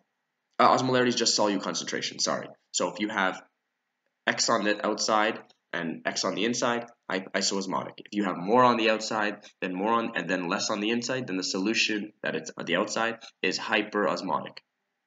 and the solution is, and the cell is hypoosmotic, depending on whichever one you're talking about. So like if I give you, I don't know, if I give you this, I told you there was 50 Na, 50, that doesn't make sense, so 50K and 100 Na, and just told you basic osmolarity, not effective osmolarity, because effective osmolarity is when the question gets in. Effective osmolarity, just to make sure, effective osmolarity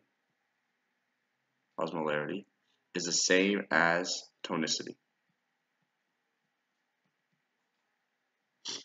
So just keep that in your mind. If I were to ask you to describe this in terms of regular osmolarity, you would say that the solution is hyperosmotic,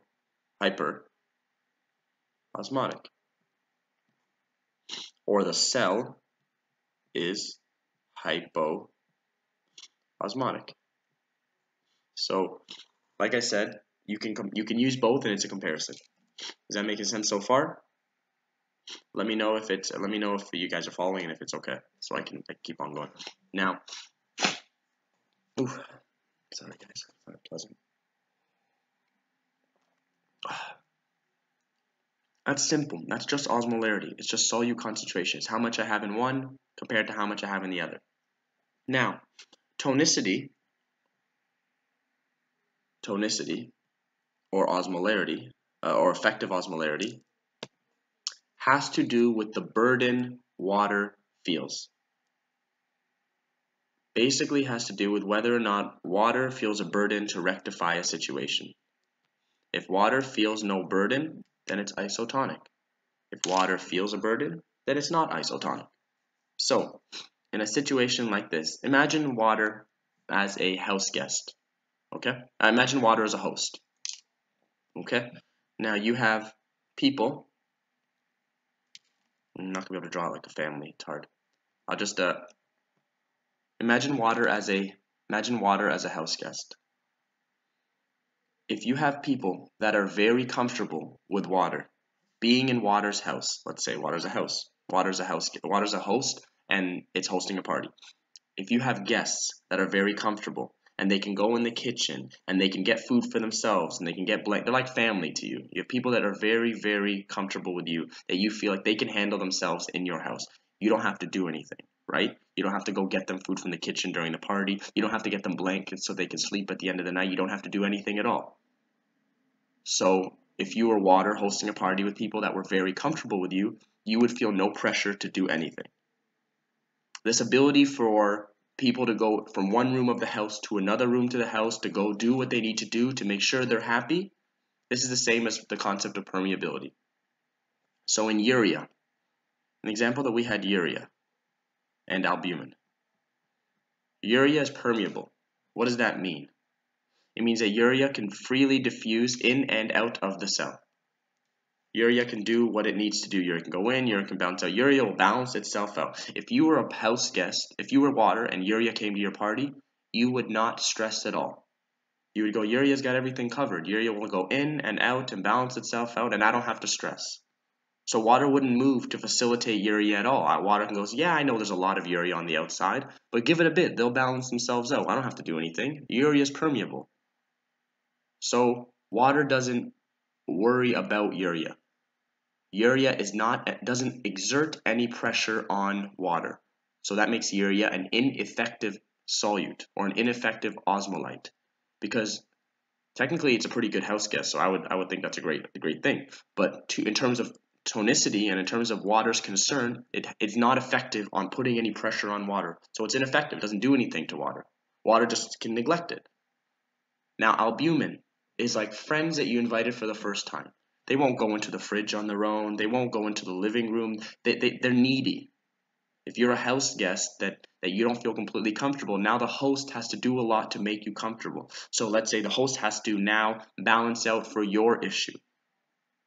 So now you can't go into the kitchen. Fine, I'll go into the kitchen and bring you food. So I got to go to you and ask you, what do you need? So if there's a bunch of albumin sitting in the living room, I got to go to the living room and go, what do you need? Okay, now that you're happy, good, I'm here, you feel comfortable now? Okay, great. Now he doesn't have to worry about urea. So in the question where why did this swell and explode, it isn't because urea went into the cell. Urea balanced itself out. Only water can make a cell swell and shrink, not solutes. So when you're dealing with cell swelling and cell shrinking, you're concerned with water movement. And water movement is concerned with effective osmolarity or tonicity, because regular osmolarity doesn't necessarily imply water moving, because regular osmolarity, we said here 100 and here 100, so that's regular osmolarity. They're isoosmotic. Water's not, but yet something happened. Water moved. So regular osmolarity isn't the measurement to determine the pressure that water feels. Effective osmolarity is, or tonicity. If you can make the distinction between osmolarity and tonicity, then you understand these problems, and these will all make sense to you.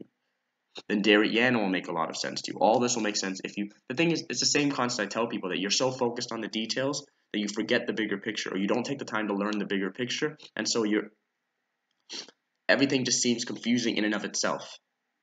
But it's not it's only confusing because your fundamentals aren't there. It's like you're playing a sport and you forgot how to, throw a chest pass or a bounce pass, and then you're seeing people telling you to do a lot of things on top of that, and you're like, well, that's a lot of how am I going to figure out how to, how am I going to figure out how to weave a pass while looking at my players and still making the chest pass while, getting into position? You're like, oh, look, just some things need to be second nature to you. You need to understand them intrinsically, and then you can move on to the details. So osmolarity and tonicity is one of those things. If you understand the idea of water swelling, the water movement, then you understand a lot. It's the same thing like when you get to cardio in second semester. If you understand pressure gradients, then you understand blood movement. And that's it. Everything moves through pressure gradients. If you really understand the concept of high pressure, low pressure movement, then you're good. And that's the same thing with tonicity. That's why it's good to know. So back to this. Isoosmotic, we said, because it's the same basic osmotic, solute concentration on the inside, solute concentration on the outside. Same, okay. But urea is a house guest that'll balance itself out. So for water, urea might as well not be there. Like, I don't have to worry about urea. If you were hosting a party, water doesn't see urea. Water goes, urea's good. Like, it's going to balance itself out. It's going to make sure it's happy on its own. I don't have to do anything. Now, albumin is not the most comfortable of guests. They're not easy for me. They put a pressure on me. They're an effective osmolyte. If they were trying to annoy me, they are. Let's go with that. Okay? If you're trying to annoy me, you are. You're an effective annoyance on me. You put a burden on me. You're effectively doing your job of annoying me. Now water goes, so many people in the living room. I gotta go. Make sure they're happy. When that happens, the cell swells and then eventually explodes. So the cell exploded not because urea went in. Yes, urea went in, but who cares? Urea went in and balanced itself out 50-50. You don't make a volume increase by putting more Kool-Aid. You make a volume increase by water going into the container. So water went into the cell and it exploded. I hope you understand the difference between osmolarity and tonicity. And that's why if I maybe you don't like it conceptually, I can do it mathematically. What's the formula for tonicity? It was N times C times the reflective coefficient. If you are a great house guest, you are 100% permeable, right? So you are 0% reflective. It's the reflective coefficient. If you listen to the words, this is the reflective coefficient. If it's the reflective coefficient, then something that has no ability to reflect, urea goes straight through, not very reflective, it has a reflective coefficient equal to 0. Mathematically speaking, the pressure that it applies is 0. So the tonicity on the outside is 0. Albumin isn't permeable at all, so let's do the inside now. The inside tonicity is equal to N times C times reflective coefficient. There is one molecule of albumin, 100 moles, and it's 100% reflective. So its reflective coefficient is high. It is very reflective. It bounces back in. It bounces back in all the time, making its reflective coefficient 1, making this equal to 100. So the tonicity inside is 100, inside. The tonicity outside is 0. So now when I ask you to describe the cell in this situation, with albumin and with urea, you can say this is isoosmotic, basic osmolarity, but the solution is hypotonic. or the cell is hypertonic. And water feels the pressure by the shitty house guest who won't go and make itself happy to go make that house happy, to go make that guest happy. Do you see the distinction?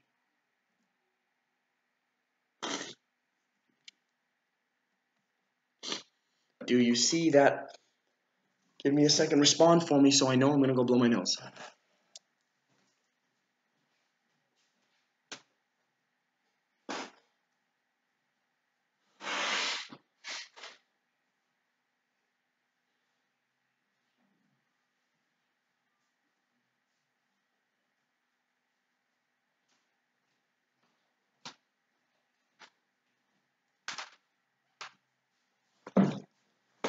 Great. There's a distinction between osmolarity and tonicity that you have to understand.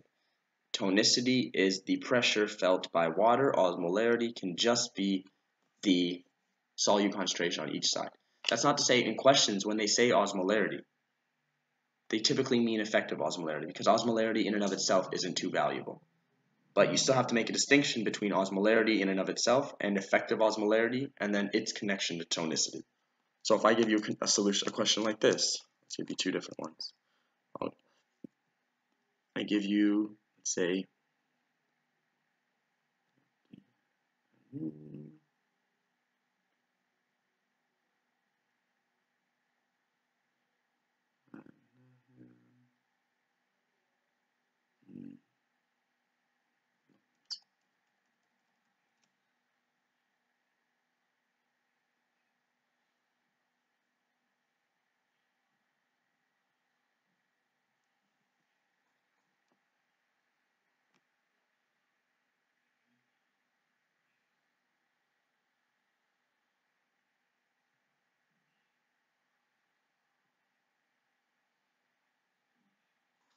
great.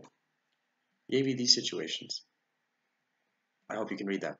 That is urea, that is calcium, that is sodium, that is urea, that is potassium. Now I told you what is this in terms of regular osmolarity, and what is this in terms of tonicity, which is the same as effective osmolarity. Osmolarity, tonicity. So now you look, osmolarity, let's just do basic solute concentration on each side.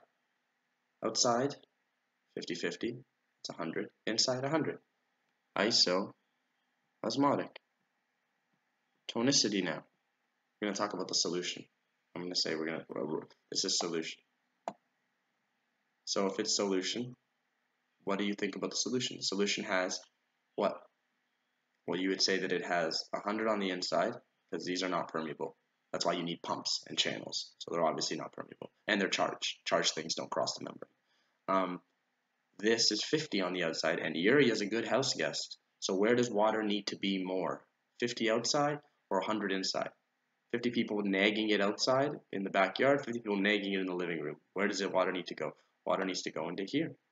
So the solution has less tonicity than the cell. So the solution is hypotonic.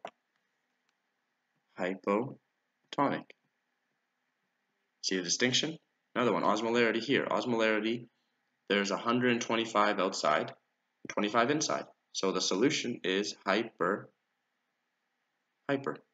osmotic. I know you can't see the corner. So now tonicity is only things that are effective osmolytes. So things that actually exert a pressure. The urea, again, exerts no pressure. So now 25 to 25. It is isotonic. So in this situation, that's iso.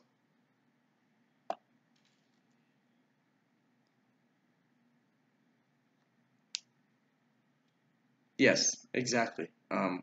Exactly. So in this situation, the one on the right, it's isotonic. So where would water move? Nowhere. None of this cell would swell or shrink in this case, despite the fact that we have 100 urea outside. And yeah, the urea will go inside, balance itself out, making it 50-50. But like we said, urea going into a cell, solute going into a cell does not increase the volume of the cell, so nothing's happening. Now in this case, water is going to go to the place where there's more pressure for it to do something. So water's going in, so this cell will swell. So it'll get bigger, and maybe it'll explode if the concentration gradient was strong enough, if they needed enough, if the pressure gradient was strong enough, and maybe it'll get so big, but then regulatory volume decrease will happen, and they'll notice the stretch receptors, and they'll push some solute out, and then water will follow it, and it'll come back down in size. Maybe that'll happen too. You don't know. The question will have to tell you. But as of right now, you know water has to move in this case, and you know water doesn't move in this case. So the fact that this has a different osmolarity, but a same tonicity means that water doesn't move in this case. That's important to make.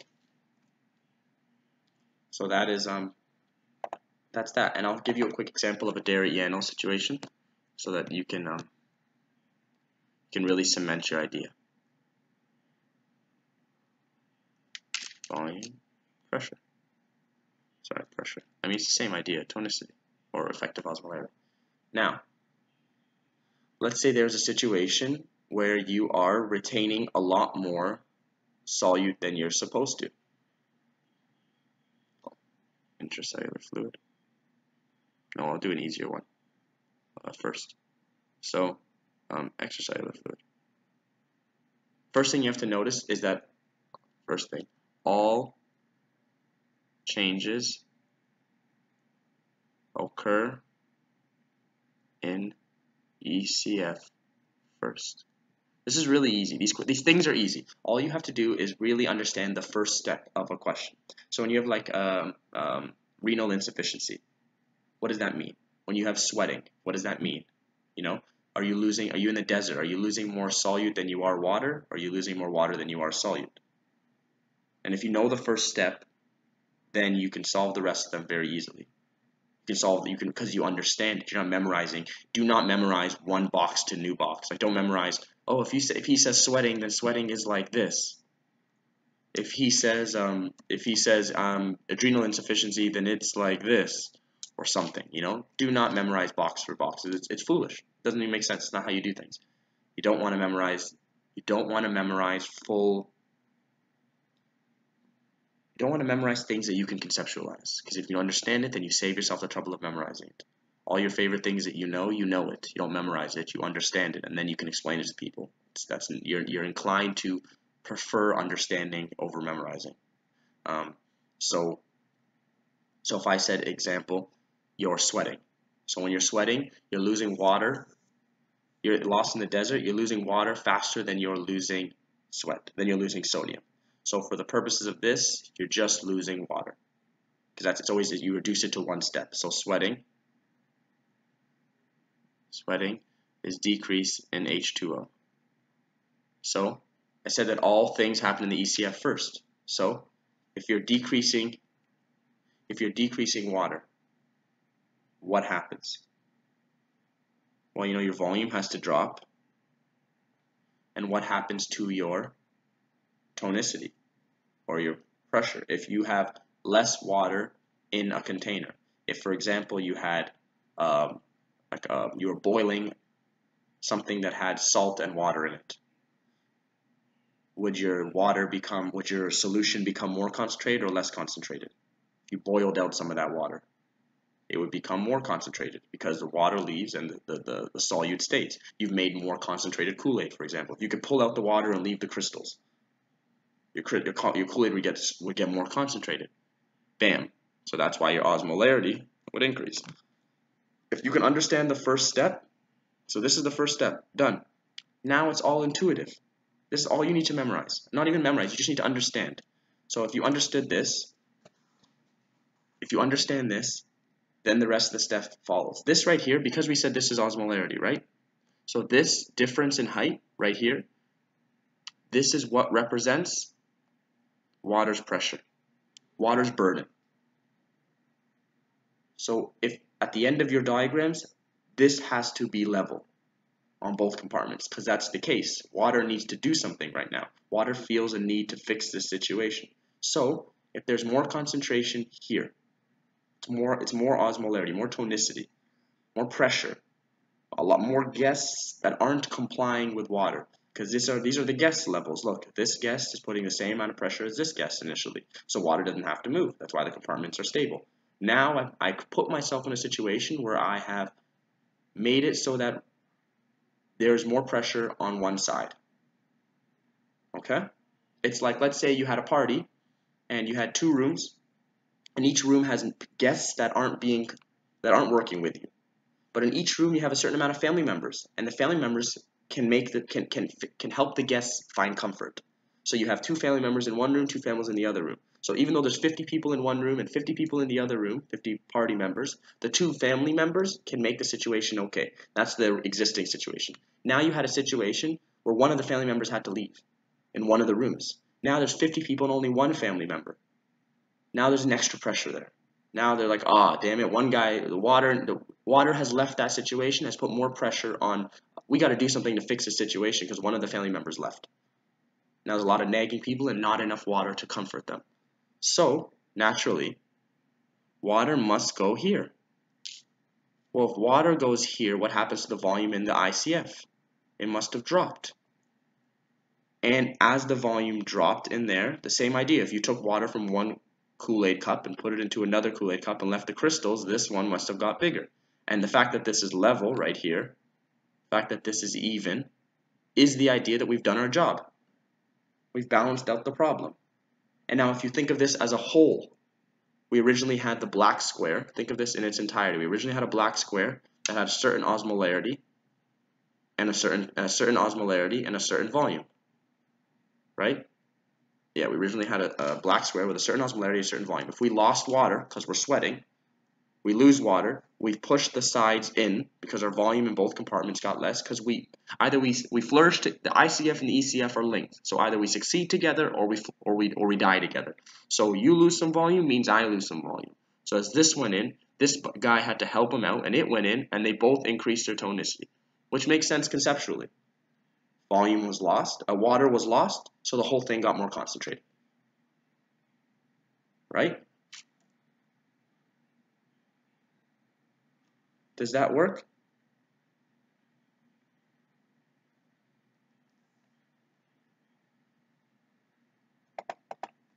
Yeah, and yes, that's the case. Even if the solution is hyperosmotic, regular osmolarity, if it is isotonic with the cell, water will not move out of the cell. Yeah, because tonicity is the water's pressure. If the water's comfortable, then the water's comfortable. I don't care how many you could. Okay, great. I'm glad, guys. I'm glad that all makes sense to you guys. I am going to I'm going to call it now. It's been a couple hours. Do questions now. If hopefully take that information, rewatch the video, do what you got to do to make sense of it. These are guaranteed to be questions on your mini, and these are things that are conceptual. So I'm trying my best to go over things with you guys that aren't memorizing. So in the example of this, it really is just knowing the first step. If you know the first step, then you know how to solve these problems. And so like in the example where, I don't know, let's say an example of drinking tons of water, right? You said the first change has to happen here. So you drink tons of water. What's the first thing that happens? This increases in volume. Okay, but if this increases in volume, then it must be, if you added water to a Kool-Aid cup, then the Kool-Aid gets less concentrated, becomes more diluted. Now there's a pressure, right? We said this difference between this height and this height is the pressure. So now what does water got to do? Water's like, okay, there's more people in the ICF that are being problems, right? So the pressure is felt to go here. See, it doesn't seem intuitive, but it is. Obviously, there's more pressure there, even though it's because, and as this happens, the volume, this osmolarity goes down and the volume of this increases. Well done. Look, and it's the same idea. Look, we sacrifice some tonicity for some increase in volume. You basically just added water. If you took 2 cups that were touching each other and you added water, both cups would eventually drop in their concentration, and together they'd have an increased volume. So you've substituted tonicity, you substituted concentration for water, for volume. You see?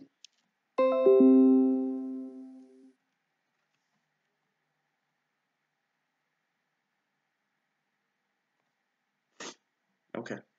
Alright guys, have a good one. Let me say bye.